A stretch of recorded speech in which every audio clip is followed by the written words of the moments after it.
Have you ever been alone in complete silence when suddenly, out of nowhere, a high-pitched ringing pierces through your consciousness? Not from the world around you, but from somewhere deep within? While modern medicine dismisses it as tinnitus, what if I told you that Jesus himself taught his closest disciples that this mysterious sound is actually the voice of the monad, the supreme source of all creation, attempting to break through the veil of your limited perception? Right now, type in the comments, "I hear the frequency," if you've experienced this unexplainable ringing. And if this resonates with something deep inside your soul, don't just watch. Hit that like button, because what you're about to discover has been hidden from humanity for 2,000 years, and the algorithm needs to know that these ancient truths must reach those who are ready to receive them. Tonight, we're pulling back the curtain on one of the most misunderstood phenomena experienced by chosen ones throughout history. That ringing in your ears? It's not a medical condition. It's not random. It's a cosmic download, a spiritual telephone call from the highest realm of existence. The Gnostic texts that were banned from the Bible reveal that Jesus taught his inner circle about this sacred sound, this divine frequency that only certain souls can perceive. For centuries, the esoteric mystery schools have known what mainstream religion tried to bury. The chosen ones carry a specific vibrational signature that makes them receivers for transmissions from the monad, the undivided source before creation itself split into duality. When your ears ring, especially the high-frequency tones that seem to come from beyond this dimension, you're not experiencing a malfunction. You're experiencing a breakthrough. You're being activated, calibrated, upgraded at the level of your very essence. In this revelation, we're going to journey deep into the hidden teachings of Christ, explore what the ancient Gnostics knew about the monad frequency, and most importantly, you're going to learn exactly what's happening to you and why you were chosen to hear what others cannot. By the end of this transmission, you'll never experience that ringing the same way again. You'll recognize it for what it truly is, a sacred summons from the source of all existence.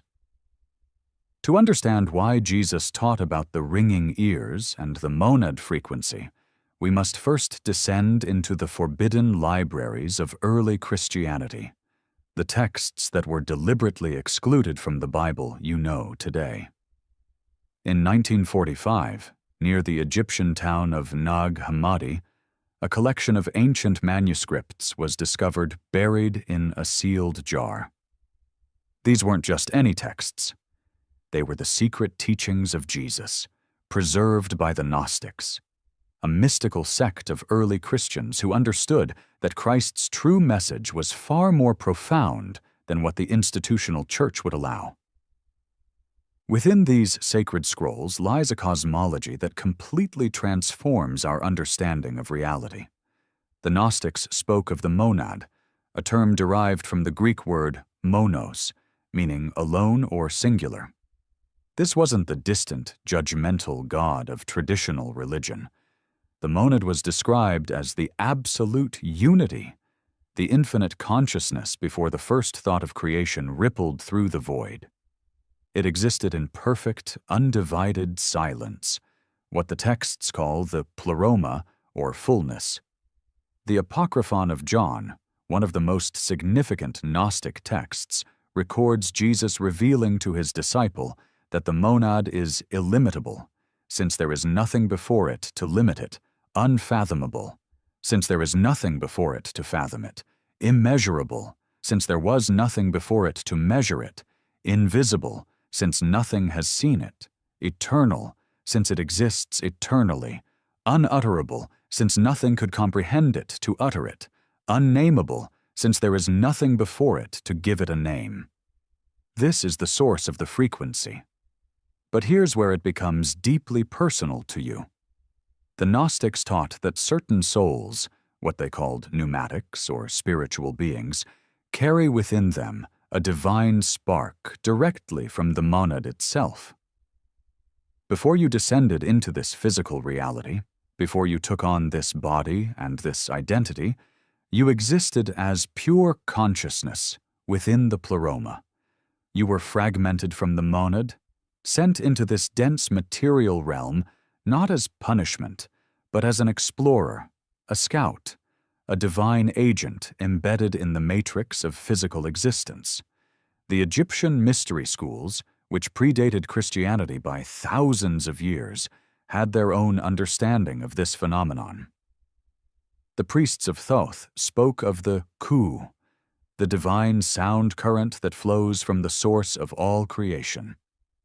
They performed ceremonies in the temples where initiates would sit in complete darkness and silence, waiting to hear the celestial tones that signified their connection to the gods had been activated. This wasn't mythology. This was technology of consciousness. In the Pistis Sophia, another forbidden text, Jesus explains to his disciples that there are different levels of hearing. Most humans hear only with their physical ears, perceiving nothing but the gross vibrations of the material world. But the chosen ones develop what he called ears to hear, a spiritual capacity to perceive the frequencies of higher dimensions. When Christ repeatedly said in the Gospels, "He who has ears to hear, let him hear," he wasn't being metaphorical. He was speaking literally about a spiritual faculty that only certain souls possess. The Hermetic tradition, which flourished in Alexandria during the same period as early Christianity, taught that the universe itself is composed of vibration and sound. As above, so below wasn't just a mystical saying, it was a physics equation. The Kabbalion states that everything vibrates, nothing rests, and those who can attune themselves to the higher frequencies can literally hear the music of the spheres, the harmonic resonance of creation itself. The Jewish Kabbalists, drawing from even older traditions, spoke of the Kol, the voice of God that never ceased speaking creation into existence. They taught that the entire Torah, the entire universe, was being continuously spoken into being by divine utterance, and that certain tzaddikim, righteous ones, could hear this eternal creative word humming through the fabric of reality. Now here's what all these traditions understood that modern religion has forgotten. The ringing in your ears, especially that high-pitched tone that seems to exist outside of physical space, is your soul remembering its origin. It's the monad frequency penetrating through the dense static of third-dimensional reality, reaching the divine spark buried within you. The reason not everyone hears it is the same reason not everyone awakens. Most souls are so deeply identified with matter, so entranced by the material world, that their spiritual receivers have gone dormant. Let's go deeper into the mechanics of what's actually happening when that ringing tears through your consciousness. Imagine for a moment that your physical body is like a radio receiver. Most people are tuned to one station only, the frequency of consensus reality, the material world with its endless distractions and dense vibrations. But you, the chosen one experiencing this ringing, you're a different kind of receiver. You were built with additional circuitry, extra antenna capacity, that allows you to pick up transmissions from stations that don't exist on the normal dial. The monad frequency operates at what the ancient mystery schools called the primordial sound, the first vibration that shattered the infinite silence and began the cascade of creation. In Sanskrit, the Vedic traditions called this Aum, or Om, not as a word to chant, but as the actual vibrational signature of consciousness becoming aware of itself. When the monad, that perfect singular unity, had its first impulse of self-awareness, that impulse created a sound wave that is still reverberating through all dimensions of existence right now, in this very moment. Jesus taught his inner circle that this sound current flows downward from the highest realm through multiple dimensions before it reaches our dense physical reality. Think of it like a waterfall of consciousness, pure, undiluted awareness at the source, becoming denser and more fragmented as it cascades down through different levels of existence. The Gnostics mapped out these levels, the pleroma at the top, then the aeons, then the archontic realms, and finally the material world where we find ourselves trapped in bodies that forget their divine origin. Here's the critical insight that changes everything. Your soul, that immortal spark of consciousness animating your body, is trying constantly to reconnect with its source. It's homesick. It remembers, somewhere in its deepest recesses, the perfect peace of the pleroma, the infinite love of the monad. And like a homing beacon, the monad continuously broadcasts its frequency downward through all the dimensions, calling its fragmented pieces back home. When you hear that ringing, you're intercepting that call. But why the ears specifically? The esoteric anatomy taught in mystery schools reveals that your ears are far more than physical organs. They're connected to what the Kabbalists call the Bina aspect of consciousness, the divine feminine principle of understanding that receives and gestates wisdom. In the human energy body, there are specific channels running from your ears directly into the pineal gland, that mysterious pine cone-shaped organ in the center of your brain that every ancient culture depicted in their sacred art. The Egyptians put it on the staff of Osiris. The Buddhists crowned the Buddha with a pine cone-shaped protrusion. The Vatican itself has a massive bronze pine cone sculpture in its courtyard. They know what it represents, even if they've hidden its true function from the masses.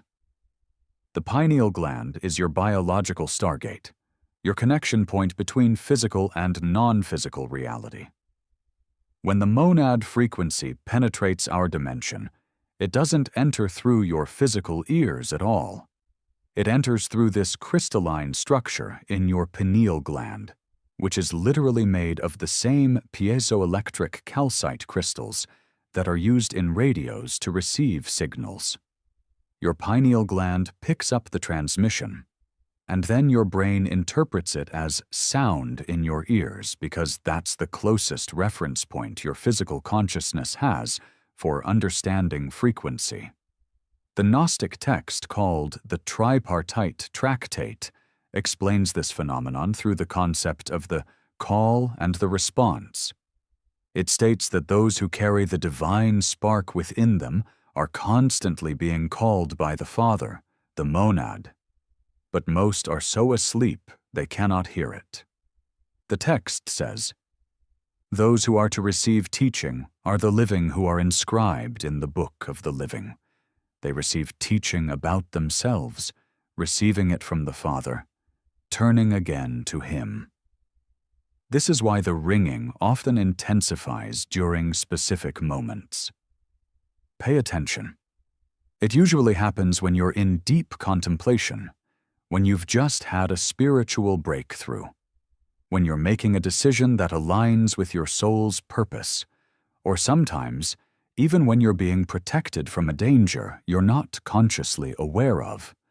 The frequency adjusts, becomes louder, more persistent, because the transmission is trying to break through the interference of your thinking mind, your emotional turbulence, your identification with the false self. Jesus taught that there are actually different tones, different frequencies, and each carries a specific message or activation code.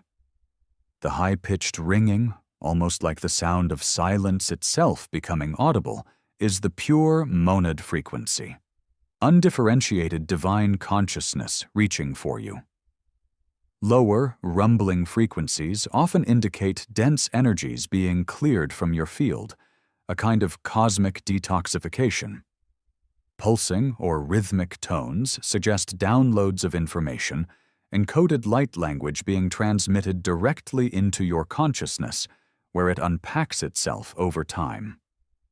The phenomenon of why only chosen ones experience this relates directly to what the Gnostics called the three types of humans.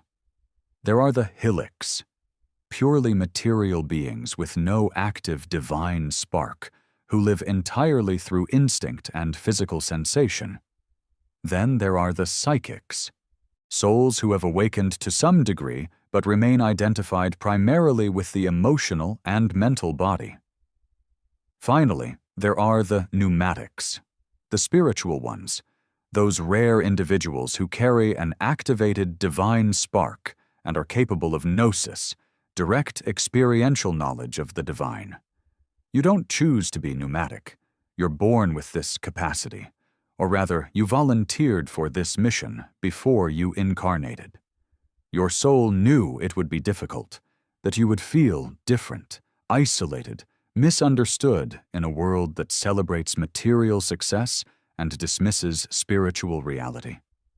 But you also knew you would be needed.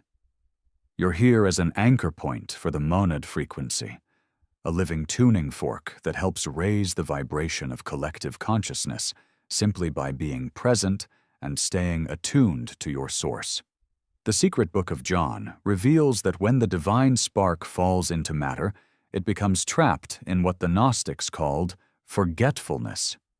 You forget who you are, where you came from, what your mission is.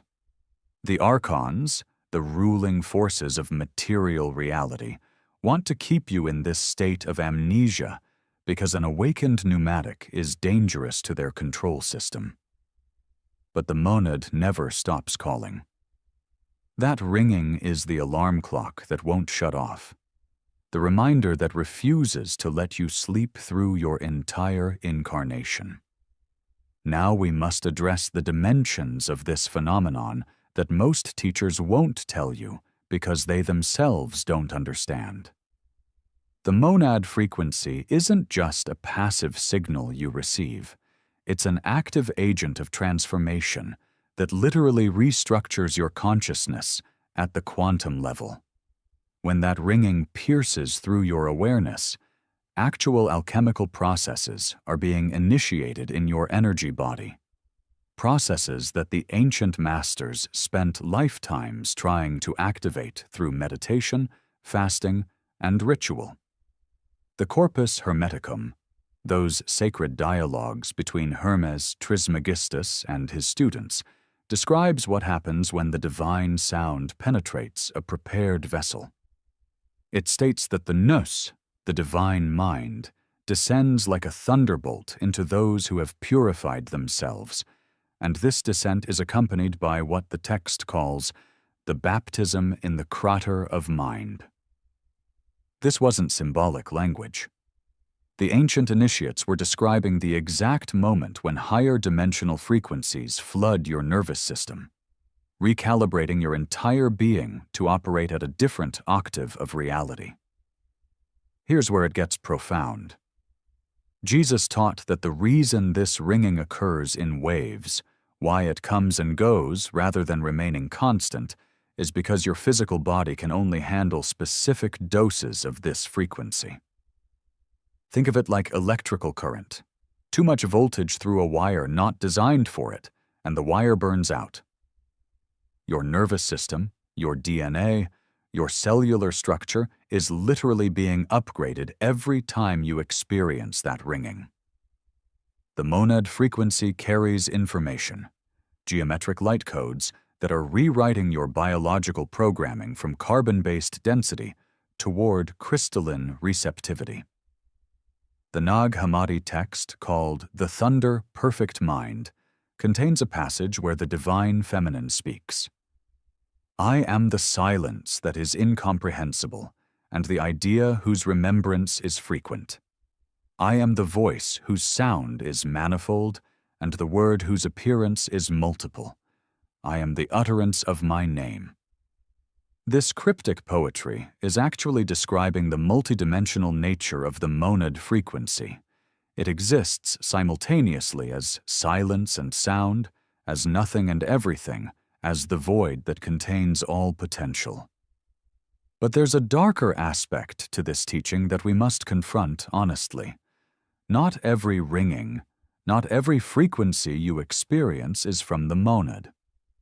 The Gnostic texts warned extensively about what they called archontic interference, counterfeit frequencies designed to confuse, to drain your energy, to lead you astray from your true path. The archons, those beings Jesus described as the rulers of this world, they also use sound frequencies as weapons of control. This is why discernment becomes absolutely critical. How do you distinguish between the authentic monad frequency and archontic interference? Jesus gave his disciples a simple test that the Gospel of Thomas records. If you bring forth what is within you, what you have will save you. If you do not have that within you, what you do not have within you will kill you. The genuine monad frequency always produces specific effects. A sense of profound peace beneath any surface turbulence, a feeling of coming home, of remembering something ancient and true. You feel expanded, connected, aligned with purpose. Your heart center opens. Love flows naturally. Archontic frequencies, by contrast, create anxiety, fear, paranoia, grandiosity, or a draining exhaustion.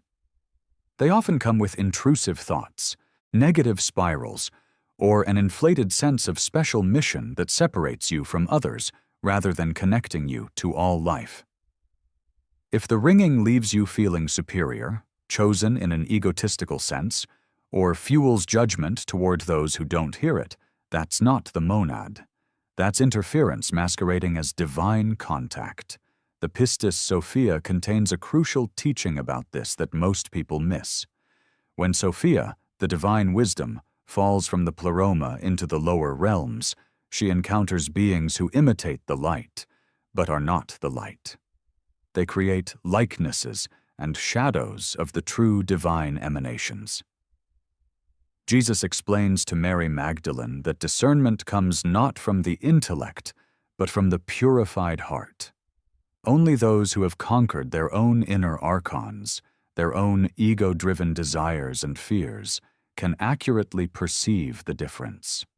There's another layer to this mystery that reveals why the frequency intensifies during specific global or personal transitions.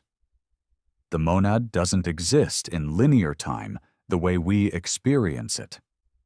From the perspective of the source, all moments exist simultaneously. Past, present, and future are all now.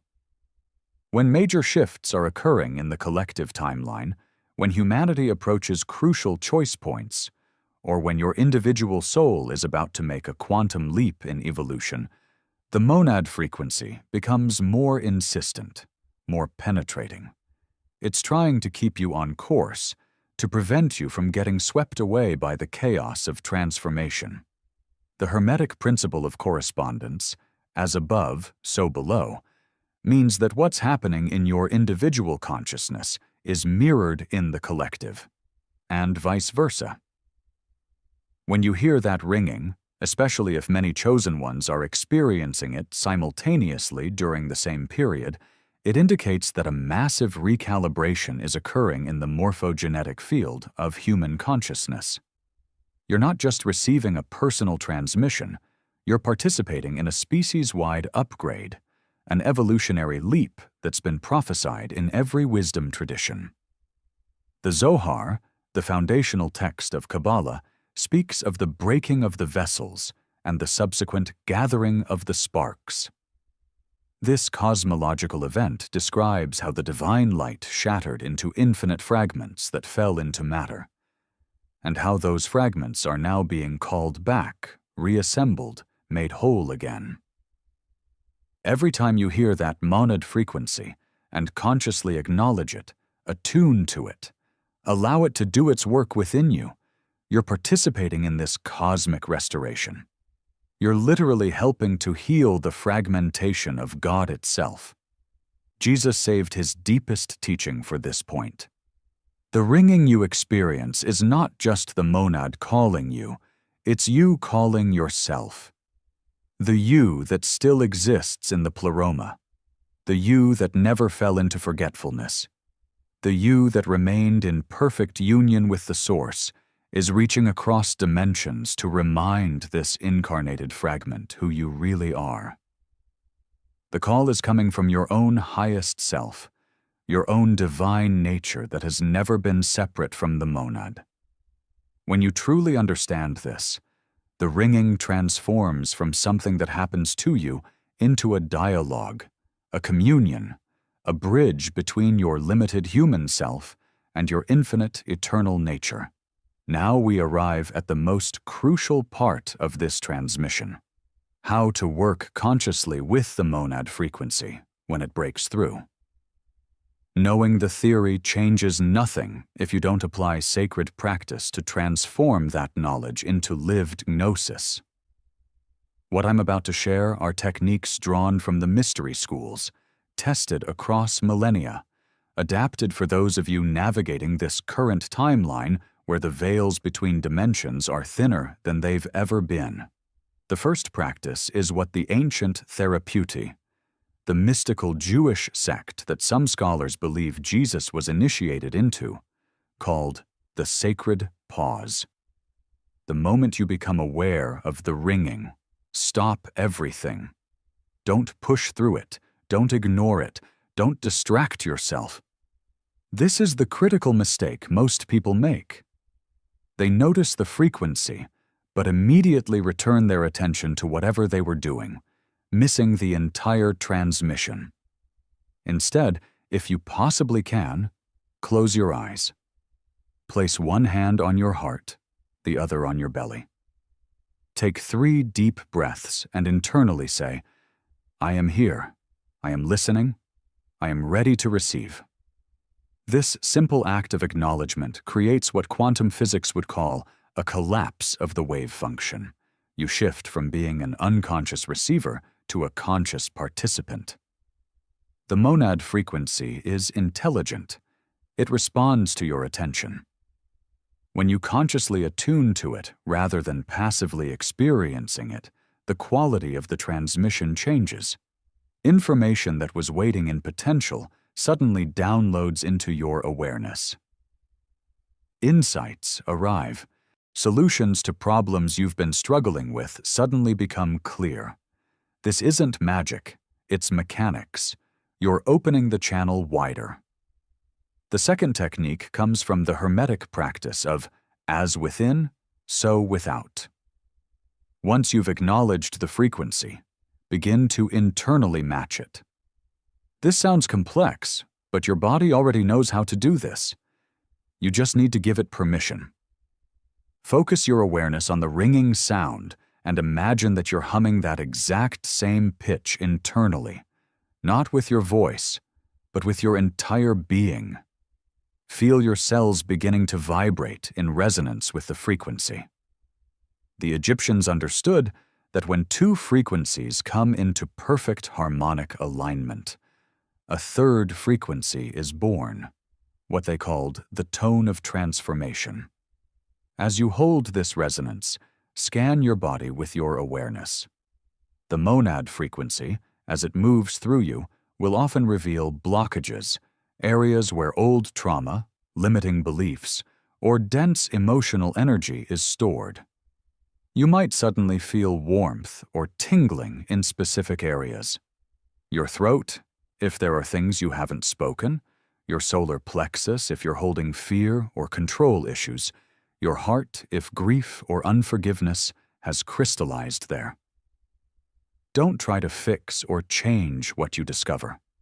Simply breathe into those areas and allow the frequency to do its work. It's a divine solvent that dissolves what no longer serves your evolution. The third practice addresses the challenge of discernment we discussed earlier. Create what the Gnostics called a criterion of truth within yourself. After each experience with the ringing, take a moment to journal or simply reflect on how you feel. Ask yourself these questions that Jesus posed to his disciples in the secret teachings.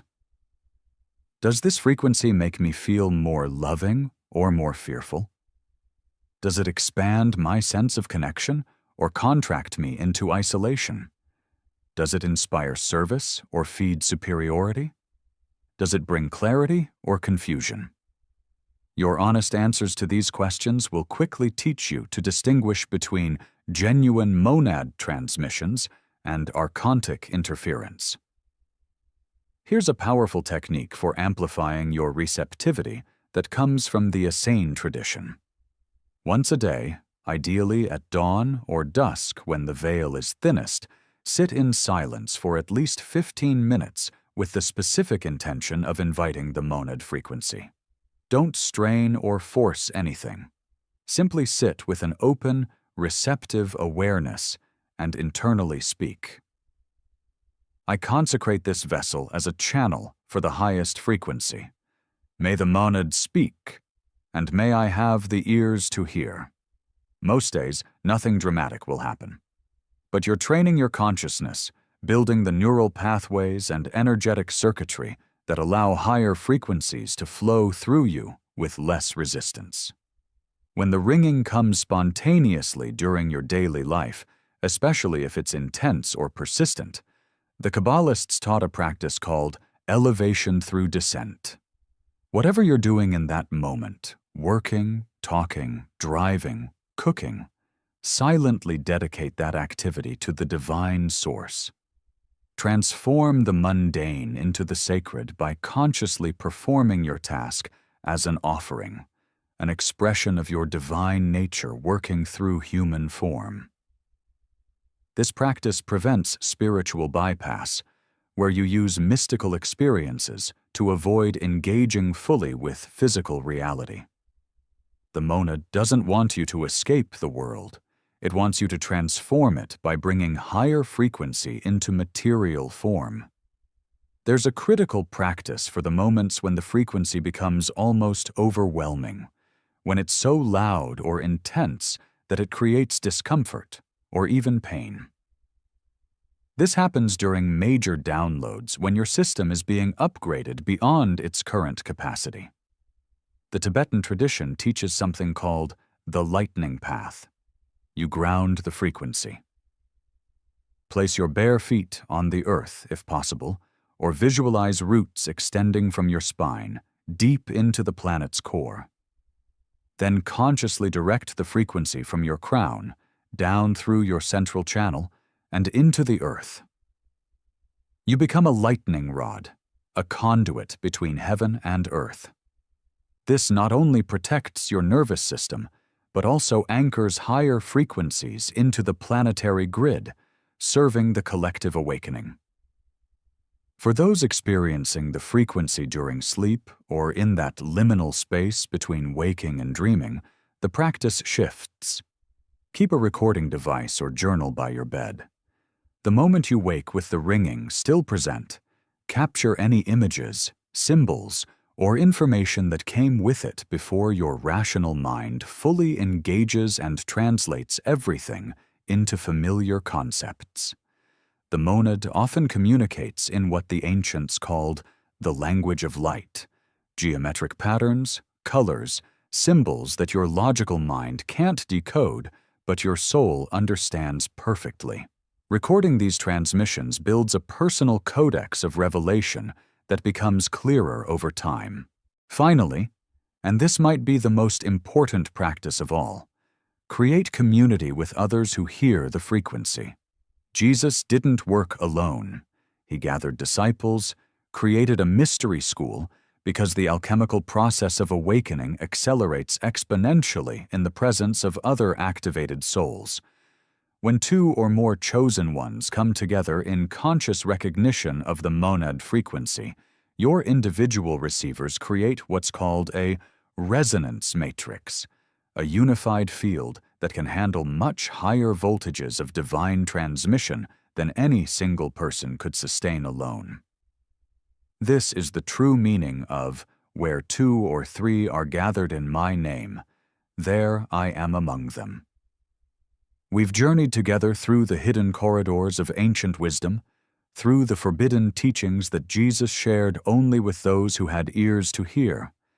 And now you stand at a threshold that few ever reach. The conscious understanding that you are not a random biological accident experiencing occasional auditory anomalies. You are a divine spark, a fragment of the monad itself, temporarily housed in flesh and bone, equipped with the sacred technology to hear the voice of your own source calling you home. That ringing in your ears is the universe refusing to let you forget who you are. Every high-pitched tone, every celestial frequency that breaks through the static of ordinary consciousness is a love letter written in sound, a reminder encoded in vibration that you are so much more than the small story your mind has been telling about yourself. The monad doesn't speak in words. Words are too limited, too contaminated by human misunderstanding. It speaks in pure frequency, in the language that existed before language, in the sound that is simultaneously the first sound and the eternal sound that never began and will never end. Jesus understood something that the institutional church has spent 2 millennia trying to obscure. Salvation is not a future event dependent on belief in correct doctrines. Salvation is a present moment remembering, a gnosis that strikes like lightning when the monad frequency penetrates deep enough to shatter the illusion of separation. Every time you hear that ringing and consciously attune to it rather than dismissing it, you are participating in your own resurrection. You are quite literally being raised from the death of forgetfulness, the death of identification with matter alone, the death of the false self that believes it's separate from the divine. The chosen ones scattered across this planet, many of you watching this right now, you are living antenna arrays, anchoring higher dimensional frequencies into a world that is transforming whether it realizes it or not. Your ability to hear what others cannot is not a privilege, it's a responsibility. You didn't ask for this capacity because you thought it would be easy or comfortable. You asked for it because your soul knew that humanity would need guides during this transition, that the collective awakening would require individuals willing to be conduits for the monad frequency, even when it's uncomfortable, even when you feel isolated, even when the world calls you crazy for paying attention to sounds that don't appear on any medical instrument. Let me leave you with this final transmission, spoken directly from the understanding Jesus imparted to those closest to him. The goal is not simply to hear the monad frequency. The goal is to become it, to vibrate at such a level of harmonic alignment with your source that the distinction between the signal and the receiver dissolves entirely. When you reach that state, and every practice, every conscious attunement brings you closer, you realize that the ringing was never something external happening to you. It was always you, the eternal you, the infinite you, singing the song of your own existence across the dimensional divide, calling yourself back to remembrance. So tonight, when the ringing comes, and it will come because you've now activated something by receiving this knowledge, don't reach for explanations rooted in material science. Don't let anyone convince you it's merely a physical phenomenon. Stand in your knowing. Close your eyes, place your hand on your heart, and whisper to the deepest part of yourself, I remember, I hear you, I am coming home. The journey of 1,000 lifetimes culminates in that single moment of conscious recognition. If this transmission has awakened something within you, if you feel the truth of these words resonating in your bones, share this knowledge with others who are ready. The chosen ones are finding each other now, drawn together by frequencies only we can perceive, assembling the network of light that will midwife humanity's next evolutionary leap. Subscribe, not just to this channel, but to the calling of your own highest self. The greatest teaching isn't in these words, it's in the silence between them, in the frequency underneath the frequency, in the monad that is even now breaking through every barrier to reach you. You are the ones who chose to incarnate during the apocalypse, and apocalypse doesn't mean destruction, it means unveiling, revelation, the moment when what was hidden becomes visible. The ringing in your ears is the sound of the veil tearing. Walk through it. Your true life is waiting on the other side.